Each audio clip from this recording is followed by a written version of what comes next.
En el momento en el que te das cuenta que Rusia va a responder de forma contundente después de un ataque que recibieron este fin de semana en la ciudad de Sebastopol, en la región de Sebastopol y sobre todo en Crimea, donde se ha cobrado la vida de numerosas víctimas civiles, obviamente llegó un punto en el cual tanto Estados Unidos como la propia OTAN, que le han entregado las armas, las municiones a Zelensky para que realice este tipo de ataques, dicen al final del día, ¿sabes qué?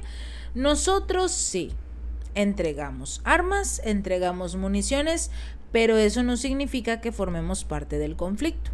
Eso no quiere decir que la Alianza Atlántica sea parte de este conflicto. En ese momento te das cuenta que sí le tienen miedo a Rusia, que sí le tienen miedo a Vladimir Putin, porque lo primero que ocurrió fue un pequeño ataque.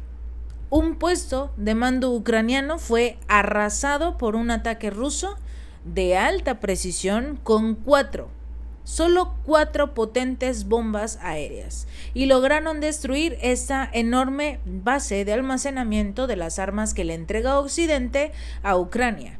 ¿Esto qué quiere decir? Que Rusia sabe dónde están las municiones, Rusia sabe dónde están las armas, así que esta guerra puede acabar hoy mismo. La idea de que el conflicto hasta cierto punto continúe es porque Vladimir Putin tiene la intención de que se llegue a un acuerdo pacífico con Ucrania, que al final del día Ucrania acepte todas y cada una de las propuestas de paz que tiene el presidente ruso, pero sobre todo se garantice que no se una a esta famosa organización del Atlántico Norte y tampoco se una a lo que sería esta Unión Europea. ¿Por qué? Porque sabe que sería tener a Estados Unidos en su frontera, y es algo que Putin no quiere, no necesita que se avive este conflicto, y sobre todo que la OTAN tenga mucha más presencia cerca de sus fronteras. Ya con Finlandia es más allá de lo suficiente, sobre todo porque Finlandia, Noruega y Suecia tienen la intención de crear una especie de corredor en el cual van a poder trasladar las armas, municiones y sobre todo armamento nuclear dentro de sus territorios. Era algo que incluso ha obligado a Finlandia a cambiar su constitución para poder aceptar que se trasladen armas nucleares a través de su territorio. Pero bueno, Finlandia ya cometió su error, Finlandia ya aceptó unirse a Estados Unidos y ser uno más de la famosa OTAN. ¿Pero qué fue lo primero que hizo Rusia? Un ataque certero utilizando solo cuatro bombas y listo. Destruyeron este complejo. Precisamente se compartía este video por parte de los medios rusos, donde daban a conocer, por supuesto, el ataque que se llevaría a cabo, simple, con un par de bombas, y lo destruyeron todo. No hay necesidad de que civiles, que ciudadanos inocentes pierdan la vida en esta guerra. Rusia lo sabe y lo demostró. Ellos pueden realizar un ataque sin ningún problema en cualquier momento y pueden acabar con todo, incluso con toda Ucrania, de ser necesario.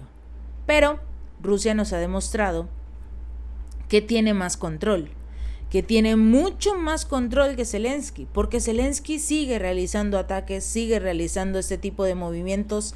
Acaba de llevar a cabo un ataque, también un ataque desesperado, a lo que sería esta región de Belgorod, porque necesita demostrarle a Estados Unidos que puede utilizar sus armas de largo alcance, crear un mayor daño siempre y cuando le den el visto bueno, la palomita verde, para poder utilizar sus municiones.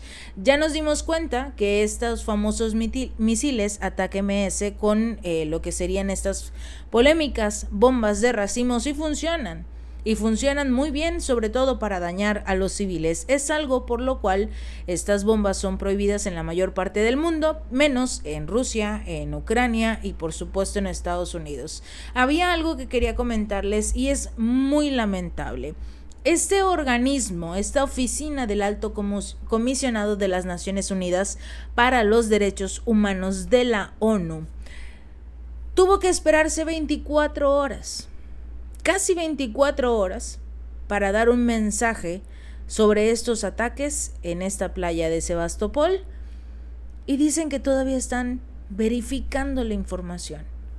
Todos vimos las imágenes, vimos los videos de las iglesias incendiadas, vimos los videos de estas personas realizando disparos a los ciudadanos, a cualquier vehículo que se atravesara frente a ellos, y vimos caer estas bombas de racimo en esta playa. Pero según esta agencia de la ONU, han visto los informes sobre un gran número de víctimas, incluidos, preocupantemente, muchos niños, en un ataque en Sebastopol este domingo, y que las autoridades locales han emitido declaraciones de que estas víctimas se debieron al uso de municiones de racimo. Estamos tratando de verificar toda la información que podamos sobre este incidente. Ya lo califican como incidente, no como ataque terrorista, tal y cual lo señala Rusia, incluido el número de víctimas civiles y el arma que fue utilizada. Pero no tenemos acceso a la península de Crimea a pesar de las repetidas solicitudes, y por eso solo dicen que fue un incidente y que no pueden hacer más para corroborar o declarar que fue un ataque terrorista en Rusia, en Crimea, en Sebastopol. Si bien este uso de las municiones de racimo no está prohibido per se en estos países por el derecho internacional humanitario, la posición constante de la Oficina de Derechos Humanos es que su uso en áreas pobladas es incompatible con los principios fundamentales del derecho internacional.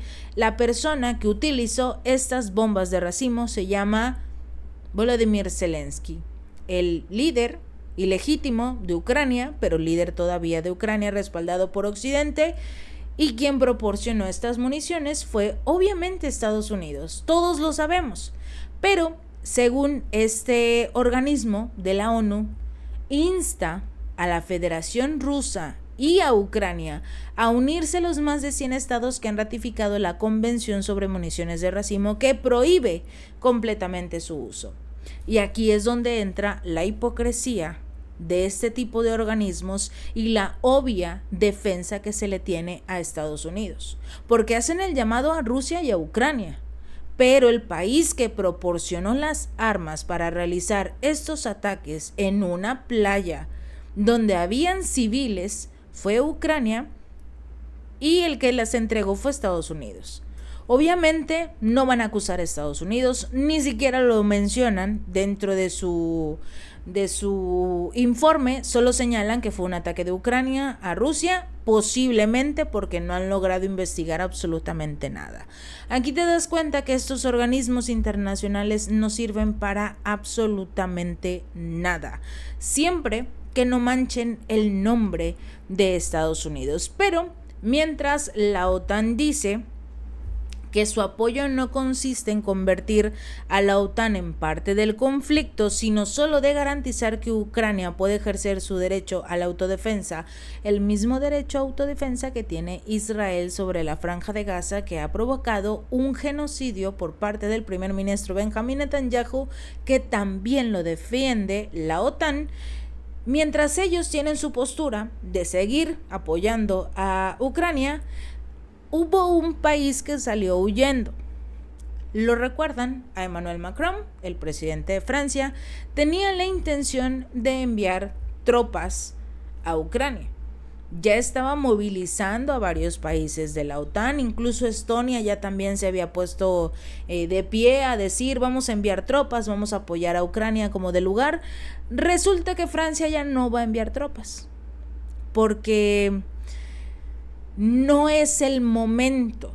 Supuestamente Macron lo entiende, sabe que como tal no tiene un apoyo por parte de los ciudadanos, pero no cree que exista una guerra en su suelo. Eso es algo que utiliza para tranquilizar a los ciudadanos. Tampoco considera que vayan a atacar mañana en suelo ucraniano. Quiere también tranquilizar a los ciudadanos para que voten por él en las próximas elecciones. Lo que sí recalcó fue que no se van a enviar tropas francesas a Ucrania para enfrentarse a Rusia. Prácticamente ya le huyeron a Vladimir Putin después de esta pequeña demostración que hizo en un par de horas, Y prácticamente Francia dice, creo que no es conveniente y quizás tampoco podríamos ganarles. Si este video te gustó, no olvides darle like y compartir y suscribirte. Nos vemos la próxima.